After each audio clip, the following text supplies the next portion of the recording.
Hi guys, welcome to my channel.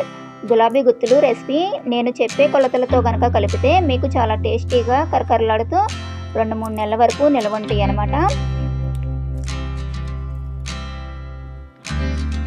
Okay, దీనికోసం ఒక bowl తీసుకుని 1/2 కేజీ మైదాకు బదులు మనం గోధుమ పిండి అయినా తీసుకోవచ్చు. అలాగే 1/2 కేజీ బియ్య పిండి, అలాగే 1/2 కేజీ పంచదార. మనకి మైదా బియ్య పిండి కలిపి కేజీ అయింది కదా, ఒక 1/2 కేజీ పంచదార అయితే స్వీట్ సరిపోతుంది. మీకు కొంచెం ఎక్కువ కావాలంటే ఎక్కువ వేసుకోవచ్చు. ఓకే, వాటర్ పోసేసి కలిపేసుకుందాం. ఈ పిండి అనేది గట్టిగా కాకుండా పలచగా కాకుండా ఈ ప్రాసెస్లో కలుపుకోండి.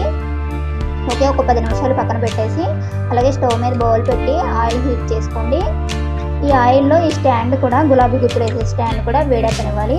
అప్పుడే మనకి పిండి అంటుకుంటుంది అనమాట.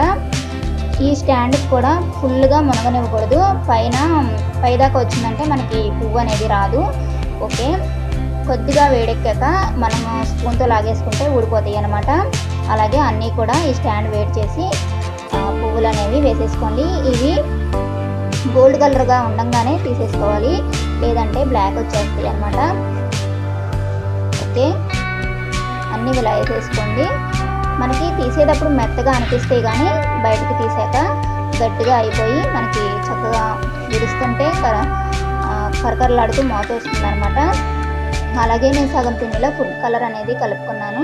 మీకు ఇంట్రెస్ట్ ఉంటే కలుపుకోండి, లేదంటే లేదు. ఇగో చూసారా ఎలా సౌండ్ వస్తుందో, మనకి గట్టిగా ఇలా వస్తుంది. టేస్ట్ కూడా చాలా బాగుంటుంది. మీరు కూడా ట్రై చేయండి friends. Okay, thank you for watching. Bye.